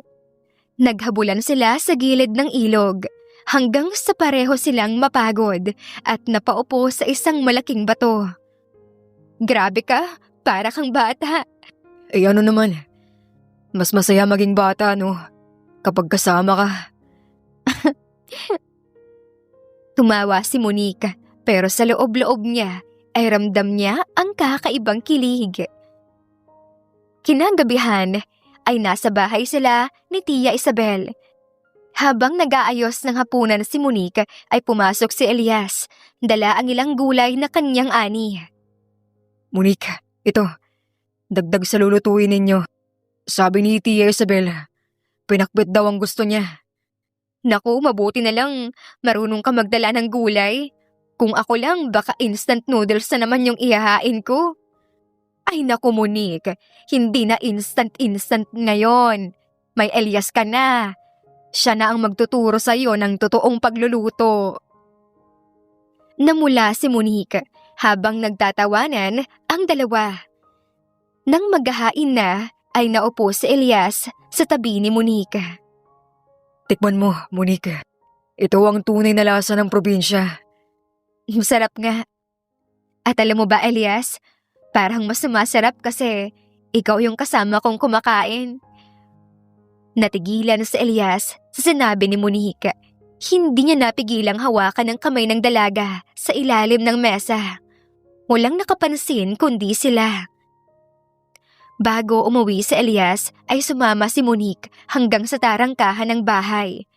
Tahimik silang naglakad sa ilalim ng maliwanag na buwan. Salamat sa lahat ngayon, Elias. Ang saya ko. Ako dapat ang magpasalamat . Hindi ko akalain na magiging ganito kasaya ang buhay ko. Mula nang dumating ka. Nagkatitigan sila. Unti-unting inilapit ni Elias ang kanyang muka. Pero mabilis na umiwas si Monique sabay tawa. Good night na. Baka pagalitan ako ni Tia Isabel kapag nagtagal pa ako dito. Ngumiti si Elias at tumango. Pero bago siya umalis ay marahan niyang hinawakan muli ang kamay ng dalaga. Good night, Monique. Bukas ulit. Pagpasok ni Monique sa bahay ay hindi niya napigilang huminga ng malalim at mapangiti ng sobra. Ramdam niya na simula nang sagutin niya si Elias, ang bawat araw ay punong-puno ng saya at kilig. Lumipas ang mga linggo at patuloy na naging maayos ang kanilang pagsasama. Pero isang araw ay dumating ang hindi inaasahang bisita na yayanig sa kanilang matamis na pagmamahalan. Isang araw na galing sa bukid ang magnobyo ay dumiretso sila sa bahay ni Tia Isabel. Malamlam ang sikat ng araw na dumadampi sa mga dahon ng puno sa bakuran ni Tia Isabel. May mga manok na nagkakahig sa lupa. May iilang asong nakahiga sa lilim at may hanging dumadaloy na nagbibigay ng katahimikan. Ngunit ang katahimikang iyon ay biglang nabasag nang bumungad ang isang magarang sakyan sa tarangkahan. Nagulat si Monique, nakakarating lang. Hawak ng matanda ang sangsobre na naglalaman ng bank withdrawal slip. Bumaba ng kotse si Don Ramon. Matikas pa rin ang tindig, nakasuot ng mamahaling suit, ngunit bakas ang galit sa kanyang muka. Ang kanyang mga mata ay naglalagablab na parang apoy na handang tumupok sa kahit sinong humarang. Monique! Daddy? Ano pong ginagawa ninyo dito? Ano itong nalaman ko? Nag-withdraw ka ng 100,000. Para saan, ha? Ginamit ko po yung pera para matulungan ang mga magsasaka na nasalanta ng nakaraang bagyo. Tinulungan mo ang mga magsasaka? O nagte-take advantage sa'yo ang lalaking ito? Daddy, hindi mo naiintindihan. Ako ang nag-decide noon, hindi si Elias. At isa pa po, ay wala naman pong napunta sa kanya. Lahat ng pera ay naitulong ko po sa mga magsasakang nasalanta ng bagyo. At ikaw? Ikaw ba ang dahilan nito? Sinamantala mo ang anak ko. Isang hamak na magsasaka. Tapos pinapaikot mo siya para makuha ang pera niya. Sir, wala po akong kinalaman sa pera. Hindi ko hiniling kay Monique na gawin yon. Hindi ko siya sinasamantala. At wala din hong napunta sa akin na pera. Huwag kang magsisinungaling. Alam ko ang mga katulad mo. Nagpapakitang mabait. Pero pera lang pala ang habol. Galit pa rin saad ni Don Ramon at hinablot pa niya ang kwelyo ni Elias. Tama na, Daddy. Huwag mo namang saktan sa Elias. Hindi siya ganon. Ako ang nag-withdraw kasi gusto kong tumulong dito sa probinsya. Gusto kong matuto. Gusto kong maging bahagi ng buhay ng mga tao dito. Monique, anak. Sobra ka na. Hindi mo alam ang pinapasok mo. Uuwi ka sa Maynila ngayon din. Hindi, Daddy. Hindi ako uuwi. Dito ako mananatili. Dito ko natagpuan ang totoong kaligayahan. Mahal ko si Elias, Daddy. At kahit anong sabihin mo, hindi ko siya iiwan. Sir, hindi ko sasaktan ang anak ninyo. Handa akong patunayan na mahal ko siya. Kahit anong hirap, kahit anong hamon, kahit wala akong kayamanan, ibibigay ko lahat sa kanya. Ang kaya ko para sa kanya, ibibigay ko. Monique, bakit pa palagi mo na lamang akong sinusuway? Kaya kita rito pinadala ay para matuto ka sa buhay. Pero bakit parang bagong problema na naman ang dulot nito? Bakit ngayon ay mas gusto mo ang mahirap na buhay? Daddy, hindi ito hirap. Ito ang tunay na buhay. At dito ko gustong magsimula ng panibago. Kasama siya. Tahimik na lumapit si Tia Isabel. Hindi niya agad isiningit ang sarili sa usapan. Pinagmasdan niya ang kanyang pamangkin at ang Don na halos magbanggaan ng noo. Alam niyang nasa delikadong punto na ang lahat. Sa gilid, ang mga kapitbahay ay dahan-dahang lumalapit. Naririnig nila ang matitinding mga salita ng mayamang bisita. Ngunit walang nangahas na sumabat. Ramon, tama na. Hindi makakatulong ang pagmumura at panlalait. Anak mo pa rin si Monique. Hindi mo siya mapipilit kung iba ang nilalaman ng puso niya. Isabel, wala kang alam. Bata pa ang anak ko. Napaka-emosyonal. Hindi niya alam kung ano ang tama at mali.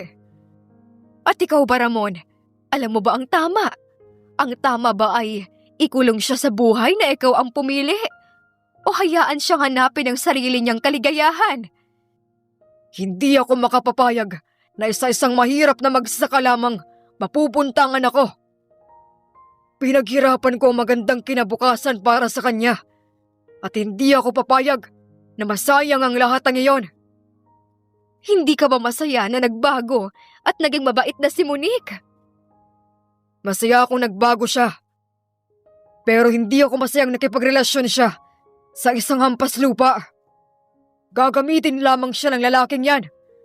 Gusto lamang siya niyan dahil sa kanyang pera. Hampas lupang magsasaka? Isang tulad ko? Yan ba ang ibig mong sabihin? This is not about you. Pinili mo ang buhay na yan.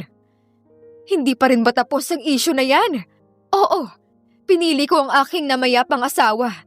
Mahirap lamang siya. Isang magsasaka pero kahit kailan ay hindi niya ako ginamit para sa pera ng ating pamilya. Minahal niya ako ng buo at araw-araw ng buhay niya ay pinili niya akong pasayahin. Hindi ka mo mahirap ay mapagsamantala na. Sinubok mong hadlangan ang pagmamahalan namin dati ni Emil. Sana, huwag mong gawin iyon sa iyong anak. Huwag mo nang ungkatin pa ang nakaraan. Mawalang galang na ho. Tama naman ho ang sinasabi ni Tia Isabel. Maaaring mahirap lamang ako. Pero mahal ko po ang anak ninyo at hindi ko siya sasaktan kahit kailan. Bumaling ang Ginoo kay Monique. Kung hindi ka sasama sa akin pauwi ng Maynila, ay kailanman, hindi mo na ako makikita pa. Daddy naman, huwag mo naman po akong ganyanin. Mahal ko po kayo pero mahal ko rin po si Elias. Nobyo ko na po siya at mahal po namin ang isa't isa. Nasisiguro ko po na hindi lang pera yung gusto niya sa akin. Mamili ka, Iha. Ako o ang lalaking yan. At kapag pinili mo siya, ay mawawala sa iyo ang lahat.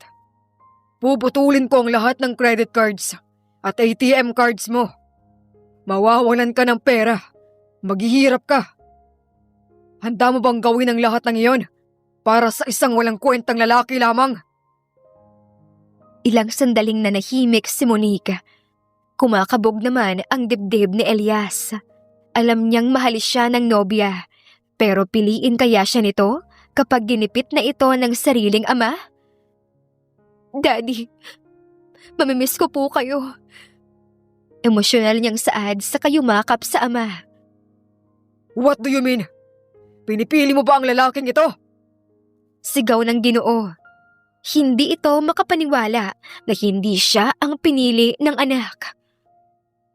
Wala po akong pinipili, Daddy, at hindi dapat ako namimili. Pero mananatili po ako dito. At kung kukunin niyo po ang lahat ng ATM at credit cards ko, ay wala po ako magagawa doon. Sabi ni Monique at pumasok na ito sa loob ng bahay. At pagbalik nito ay iniabot sa ama ang mga credit cards at debit cards, pati na rin ang cash.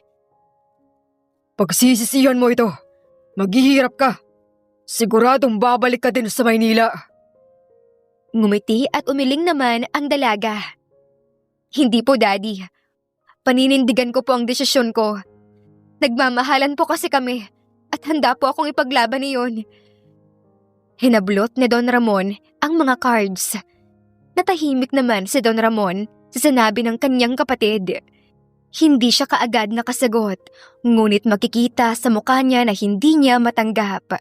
Ang kanyang anak na minahal at pinalaki niya sa marangyang mundo, ngayon ay ipinaglalaban ang isang simpleng magsasaka.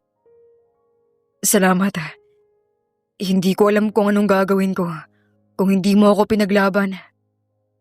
Hindi na mahalaga ang pera, Elias. Ang mahalaga ay ikaw. At kahit sinong kumontra, ikaw pa rin ang pipiliin ko. Bumaling ang dalaga sa kanyang ama. Daddy, hindi ko ito simpleng desisyon lang basta. Mahal ko si Elias at kahit anong sabihin mo ay siya ang pipiliin ko. Lumapit si Elias at dahan-dahang hinawakan ang kamay ni Monique. Ginawa niya ito sa harapan mismo ng Don, tanda ng kanyang katapangan. Sir, hindi ko kailangan ng kayamanan ninyo. Hindi ko kayang pantayan ng mundo na meron si Monique. Pero kaya kong ibigay ang isang bagay na hindi nabibili ng pera. Ang buong puso kong pagmamahal at buong buhay ko para sa kanya. Nag-igting ang panga ni Don Ramon. Halos mapunit niya ang hawak na papel. Ngunit sa halip na sumigaw ay napabuntong hininga siya. Monique, hindi ako ang kalaban mo. Anak kita. Lahat ng ginagawa ko ay para sa'yo. Ayoko makita kang nahihirapan. Ayoko lang makitang niloloko ka ng lalaking ito. Alam ko, Daddy. Pero minsan kailangan mong hayaan na pumili ako. At ito ang pinili ko. Hindi mo alam ang sinasabi mo. Napaikot ka lang ng lalaking ito. Nang makaalis na ang Ginoo, ay niyakap ni Tia Isabel ang pamangkin. I'm so proud of you. Kaya mong ipaglaban ng taong mahal mo. At nandito lang ako palagi para sa'yo. Ngumiti ito kay Elias at Monique at saka pumasok ng bahay. Naiwan silang dalawa. Paano na yan? Wala na ang cards ko. At wala na rin ang cash ko. Paano kaya ako makakasurvive dito? Huwag kang mag-alala. Nandito lang naman ako. Ayoko naman ng ganun. Ayoko naman maging pabigat. O di tutulungan kitang makapagtrabaho. Talaga ba? Oo naman. At habang wala ka pang trabaho, ay pwede ka munang tumulong sa akin sa pagsasaka. Huwag kang mag-alala. Saswelduhan kita. Halakhak ni Elias at napangiti naman ang dalaga. Ikaw talaga, napapangiti mo na naman ako. Trabaho ko yun bilang nobyo mo. Kailangang patawanin at palagi kitang pasayahin. Nako ha, ang sweet mo na naman. Kayang-kaya mo talagang pagaanin yung loob ko, no? Tara na nga lang, pumasok na tayo at baka bumalik pa si Daddy. Katulad nga ng pangako ni Elias, ay tinulungan niya si Monique. Nag-apply sila sa mga tindahan at karinderya sa bayan. Wala naman daw pili si Monique. Kahit anong trabaho raw ay tatanggapin niya. Hindi kalaunan ay natanggap siyang cashier sa isang malaking tindahan. Payak pero kumikita siya ng pera kahit papaano. Makalipas ang ilang buwan mula nang iwanan ni Monique ang marangyang mundo sa Maynila at piliin si Elias, unti-unti na siyang nasasanay sa buhay sa probinsya. Wala na siyang access sa credit cards at ATM cards. Hindi na siya nakakapunta ng shopping mall o kumakain sa mga mamahaling kainan. Ngunit kapalit ng lahat ng iyon ay ang kasimplihan at kapayapaan na araw-araw na kasama sa Elias. Naging maayos rin naman ang kanyang trabaho bilang cashier. Bawat umaga ay gumigising si Monique ng mas maaga kesa dati. Ay, ang sarap talagang gumising sa probinsya. Para bang laging clean slate ang lahat at maaari ako magsimula ng panibago. Sa halip na alarm clock mula sa cellphone ay tila orasan na ang tilaok ng manok at hampas ng araw sa bintana. Dati ay nasusuka siya sa amoy ng lupa at pawis, ngunit ngayon ay tila naging gamot na yon sa puso niya. Kasama sa Elias ay natuto siyang magsaka. Minsan ay tinuturuan siya kung paano magbungkal ng lupa gamit ang asarol. Madalas ay hindi pantay ang guhit niya, kaya't natatawa si Elias habang pinapakita kung paano ang tamang paraan. Elias, parang hindi ko ata kaya. Ang hirap magbungkal. Kaya mo yan. Hindi naman kailangan perpekto. Basta may effort ka, sapat na. Tinitigan siya ni Monique at napangiti. Sa bawat pawis at pagod ay tila mas lalong tumitibay ang kanilang relasyon. Hindi na niya iniisip ang mga naiwang gamit sa Maynila. Para bang wala ng halaga ang mga yon, basta't kasama niya ang taong minahal. Dumating ang mga araw na siya mismo ang naghahain ng tanghalian para kay Elias. Niluluto niya ang mga natutunan mula kay Tia Isabel, tulad ng ginataang gulay, pritong tilapia mula sa sapa, at sinigang na baboy na galing sa palengke. Hindi man kasing elegante ng mga restaurant na kinagisnan niya, ngunit puno iyon ng pagmamahal at simpleng kasiyahan. Tuwing gabi ay magkasama silang nauupo sa ilalim ng mga bituin. Pinapanood nila ang kalangitan habang maghahawak ang kamay. Hindi ko akalain na makakasama kita dito. Dati, iniisip ko na hanggang panaginip lang ang ganito. Ako rin. Kung hindi ako pinadala dito ng daddy ko, malamang hindi kita nakilala. At baka hanggang ngayon ay hindi ko pa rin alam kung ano ang tunay na kaligayahan. Monique, salamat Salamat dahil pinili mo ako. Salamat kasi pinaglaban mo ako. Salamat din sa pagmamahal at pag-aalaga mo sa akin. Lumipas ang mga buwan habang mas lalong sumasabay si Monique sa takbo ng buhay sa probinsya, ay mas lalong humahanga sa Elias sa tapang at tibay ng kanyang kalooban. Nakita niya kung paanong ang isang babaeng dati ay walang alam kundi mag-shopping at mag-good time lang, ngayon ay marunong nang magtanim at mag-ani. Dahil dito, dumating ang araw na nagpasya sa Elias. Hindi na sapat ang magkasama lang sila. Gusto niyang gawing formal at habang buhay ang kanilang pagmamahalan. Isang gabi matapos nilang maghapunan kasama si Tia Isabel, inaya ni Elias si Monique na lumabas at maglakad sa bukirin. Tahimik ang paligid. Ang mga alitaptap ay nagliliparan sa dilim, habang ang buwan ay maliwanag na nakasilip. Habang naglalakad, biglang huminto si Elias at hinarap si Monique. Bakit tumigil ka? May problema ba? Kabado niyang tanong. Ngumiti si Elias, ngunit halata ang kaba sa kanyang mga mata. Monique, matagal ko nang gustong sabihin to. Alam kong wala akong kayamanan. Wala akong maibibigay na magarang buhay. Pero kaya kong iaalay ang buong puso at buhay ko para sa'yo. Ha? Anong ibig mong sabihin? Bakit parang ang drama mo yata ngayon na? Ngumiti lamang si Elias, pero hindi na ito sumagot. Nagulat si Monique nang dahan-dahang inilabas ni Elias ang isang maliit na kahon mula sa kanyang bulsa. Hindi ito galing sa mamahaling tindahan, hindi rin ito mamahaling singsing, kundi isang simpleng singsing na pinaukit pa niya sa isang alahero sa bayan, ang kanilang mga pangalan. Lumuhod si Elias sa harapan ni Monique. Monique, isa lang ang pinakamatindi kong pangarap sa buhay. Yun ay ang alagaan at mahalin ka sa araw-araw. Will you marry me? Madamdaming sabi ni Elias. Napasinghap naman si Monique. Ang kanyang mga mata ay napuno ng luha. Ngunit hindi iyon luha ng kalungkutan, kundi ng labis na kaligayahan. Wala din naman siyang ibang gusto kundi ang makasama habang buhay ang lalaking pinakamamahal niya. Elias, oo, pakakasalan kita. Agad siyang yumakap kay Elias. Hindi na niya hinintay na isuot pa ang singsing bago niya iparamdam ang pagmamahal na yon.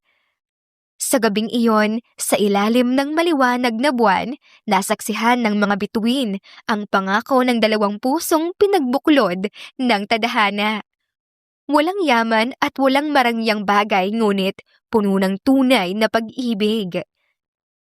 Si Monique, ang babaeng dati ay hindi marunong mabuhay ng walang luho, ay natutong tanggapin ang hirap kapalit ng tunay na ligaya.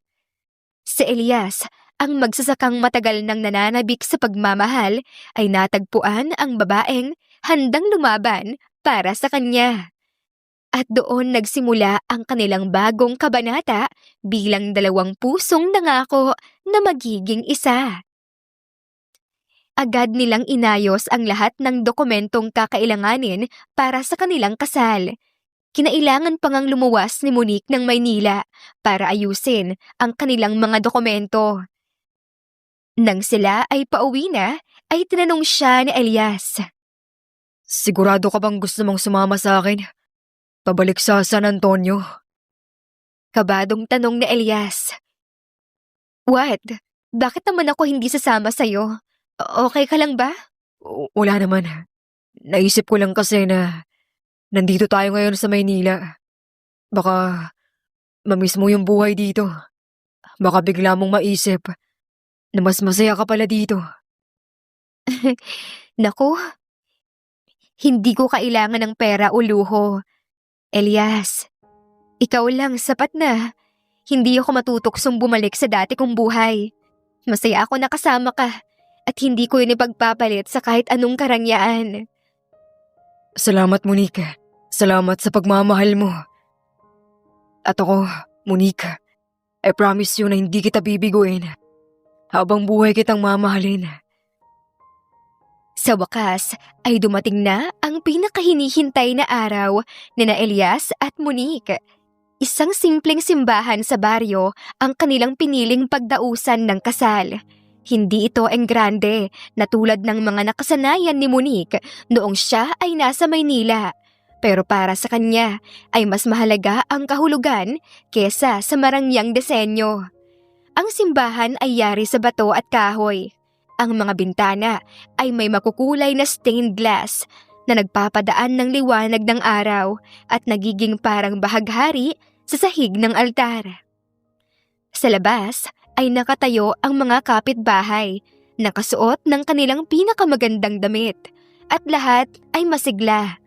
Ang mga bulaklak na pinitas mula sa mga hardin ng mga taga-baryo ang ginamit na palamuti sa pasilyo. Mabango ang paligid dahil sa mga sampagita at rosas na nakalagay sa mga paso. Nakahanda si Monique sa harapan ng salamin bago magsimula ang misa. Nakasuot siya ng isang puting gown na hindi magarbo, ngunit napaka-elegante. Ito ay gawa lamang ng lokal na mananahi, ngunit bagay na bagay sa kanyang kagandahan. Ang kanyang buhok ay inayos ng mga kababaihan sa baryo at tinernuhan ng maliit na korona ng bulaklak. Samantalang si Elias ay nakasuot ng simpleng barong Tagalog. Hindi siya sanay sa gantong ayos kaya medyo naiilang siya. Ngunit nang makita niya ang sarili sa salamin ay napangiti siya. Hindi niya akalain na mangyayari ito, na ang isang katulad niya na simpleng magsasaka ay makakatayo sa harapan ng altar kasama ang babaeng pinakamamahal niya. Nagsimula na ang misa. Habang naglalakad si Monique sa pasilyo, ay naramdaman niya ang pagtibok ng puso niya. Ang mga tao sa simbahan ay napangiti at ang ilan ay napaluha. Si Elias ay nakatayo sa altar, hindi makapaniwala sa kanyang nakikita. Pagdating ni Monique sa harapan ay hinawakan ni Elias ang kanyang kamay. Tahimik silang nagkatitigan bago ipagpatuloy ng pari ang seremonya. Sa hirap at ginhawa, sa yaman at kahirapan, sa sakit at kalusugan. Wika ng pari. Sabay na sumagot sina Elias at Monique. At sa wakas ay idineklara sila na mag-asawa ng opisyal. Masigabong palakpakan at hiyawan ang sumunod mula sa mga bisita. Hinalikan ni Elias si Monique, puno ng pagmamahal at pangako. Matapos ang madamdaming seremonya ng kasal ay dadako na sila sa selebrasyon. Pagkatapos ng misa ay nagtungo sila sa bukid kung saan idinaos ang kanilang simpleng handaan. May mahabang mesa na yari sa kawayan. May mga banderitas na nakasabit sa itaas na gawa lamang sa makukulay na papel. Ang pagkain ay niluto ng mga kapitbahay. May adobo, pansit, inihaw na tilapia, pritong manok at malaking kaldero ng kanin. May ilang bote ng soft drinks at mga candy para sa mga bata. Masaya ang lahat. May mga sumasayaw, may mga kumakanta, habang ang ilan ay naglalaro sa gilid. Si Tia Isabel ay abala sa pagbati sa mga bisita. Kita ang tuwa sa kanyang mga mata dahil natupad na rin ang pangarap niyang makita ang pamangkin na masaya at tunay na nagmamahal. Masaya din ang mga tao para sa bagong mag-asawa. Mabait kasi sa kanila si Elias. Marami itong natulungan at dahil naging mabait at mapagkawang gawa rin si Monique ay minahal na rin siya ng mga tao. Nasa gitna ng kasiyahan ang lahat nang biglang dumating ang isang itim na kotse. Huminto ito sa gilid ng kalsada at bumaba mula rito ang isang pamilyar na tao, si Don Ramon, ang ama ni Monique. Sandaling natahimik ang lahat. Akala ng mga bisita ay may mangyayaring kaguluhan. Maging sina Elias at Monique ay natigilan. Nakita ni Monique ang seryosong muka ng kanyang ama habang papalapit ito. "Daddy," mahina ngunit nanginginig na bulong ni Monique. Lumapit si Don Ramon, nakasuot ng maayos na barong. Huminto ito sa gitna at saglit na tumingin sa mga tao bago binaling ang tingin kay Monique at Elias. "Araw po ito ng kasal ko. Huwag na po ninyo sana kaming guluhin. Nakikiusap po ako, Daddy." Anak, hindi ako nandito para manggulo. Nandito ako para bumati at humingi ng tawad. Nagulat si Monique. Hindi niya akalain na maririnig ito mula sa kanyang ama. Patawarin mo ko, anak. Masyado akong naging mahigpit at mapanghusga. Hindi ko nakita ang tunay mong kaligayahan. At ikaw, Elias, patawad din sa lahat ng masasakit na sinabi ko. Nagkamali ako sa panghuhusga sa'yo. At pati ikaw, Isabel. Patawarin mo din ako sa lahat ng naging pagkukulang ko bilang kapatid. Sorry sa mga masasakit kong mga nasabi.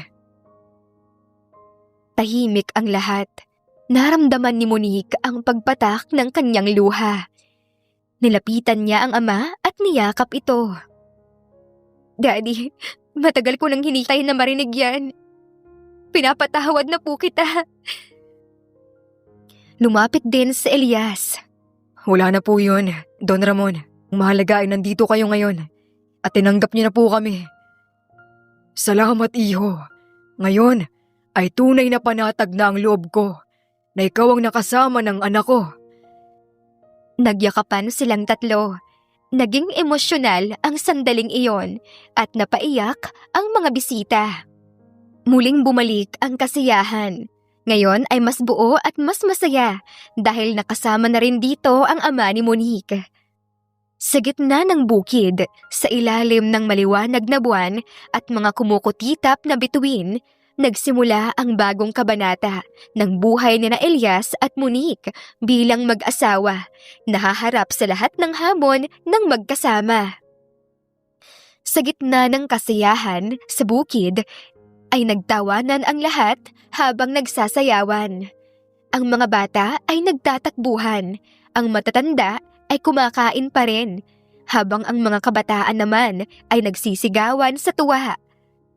Sa gitna ng lahat ng iyon ay magkahawak kamay sina Elias at Monique at parehong hindi makapaniwala na natupad na ang kanilang mga pangarap. Hindi ko akalaing darating ang araw na ito. Bulong ni Monique kay Elias habang nakasandal sa balikat niya. Ngumiti si Elias at hinaplos ang kanyang buhok. Ako man. Pero pinatunayan mo sa akin na walang imposible kapag may pagmamahalan. Napatingin si Monique sa paligid, sa mga simpleng palamuti, sa mga taong masaya, at sa kanilang tiya na nakangiting pinagmamasdan sila. Lahat ng ito ay naging espesyal dahil kasama niya ang lalaking minahal niya ng buong puso. Biglang nagsigawan ang mga bisita. "Kiss! Kiss!" Sigaw nila. Namula si Monique ngunit natawa. Hinawakan ni Elias ang kanyang pisngi at marahang hinalikan siya sa harapan ng lahat. Nagpalakpakan at nag-ingay ang mga bisita. May ilan pang nagsipol at nagbiro. Habang tumatagal ang gabi, ay unti-unti nang kumukupas ang liwanag ng araw. Maraming salamat po at shoutout po sa mga sumusunod. Nathan Canada, Lisa Lisa, Elie Evangelista Anderson, Rosemary Vasquez, Charlene Cartilla, Nat Green Fax, Wilma Oliveros, Jennifer from Singapore, Ederlina Albiso, Lloyd Dagabas, Rad TV of Hong Kong, Presbyteros Rose Ostanalito, Elie Evangelista Anderson, Jaylen Barobaro, Jose, Francis Pilapil, Nat, Carmen Kalunod, Maril Gulmatico, Connie, Evangeline Zamora, Imelda Fortesa of Calamba City, Grace Carion, Anisha, Pasite Aliazar, Juliet Kaday, Nanita Dagoldol, Nathan Canada, Corazon Salvacion, J. De La Cruz, Fatma Mansul, Nori, Ronilio, Senen Orzame, Helen Murillo, Emerald Peniro, Marilyn San Jose, Christian Fidelino, Alice Garlet, Batang Ibunan, Lucia Baldo, Gloria Lucas of Licab Nueva Ecija, Nat, Kamin Danao, Rebecca Tezuka of Kawasaki, Japan, Elvi Candontol, Annie Hoson, Marie Cristal Hilario, Lloyd Danankil, Merlilyn, Fe Navares, Jelly Tampos, Chubby Doll, Charlene Naton of Bog City, Cebu, Ana Victorina, Ann Mariano, Teresita Schmid, Liliano Bebe, of Rome, Italy, Marisa de los Reyes Arroyo, Eli Bitasolo, Kidim Tess, Kinshano Ebas, Maria Elena Barosa, Nora Bell, Sevan, Nathan, Lily of Macau, Carmencita Falcon, Geraldine De Jesus, Annalyn Divina Gracia, Adorias, Aradhani, Vilma Lukban, Remedios Solmantil, Ederlina Albinso, Maria, Josephine, Peña Sales, Rosalie, Naitan, Fe, Dip Dorado, Maribel Kitola of Antipolo City, Lloyd Dagabas, Busolve Tayo,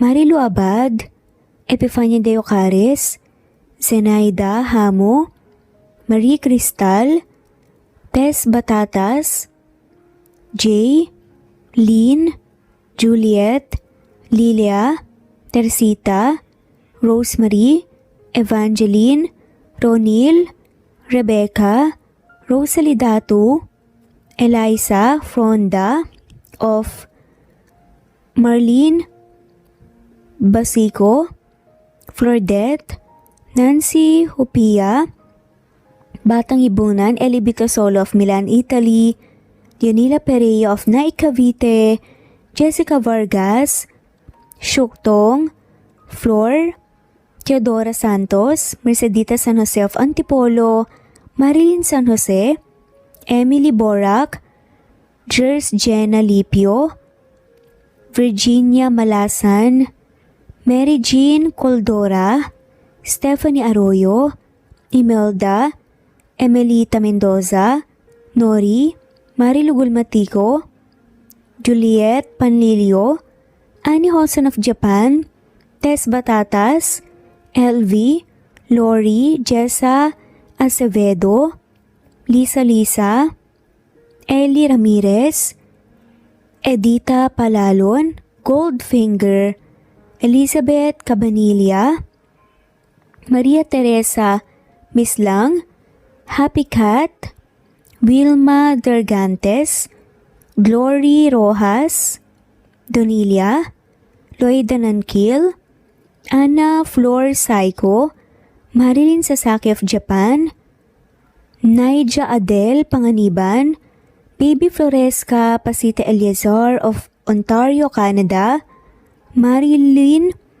Sasaki, Ederlina Albiso, Virginia Malasan, Felicita, Nenita Gomez, Anything Goes, Josie Lanusa, Rinante Salamania, France, Techi Pacardo of France, Joel Capili, Rinante Salamania, Girly Bandia, Josie Lanusa, Angelina Barbado of Santa Maria, Bulacan, Wendy Got of Japan, Fe Ramirez and Mariano Alfonsa Atienza, Mercy Villantes, Daniel Gucor, Techi Pacardo,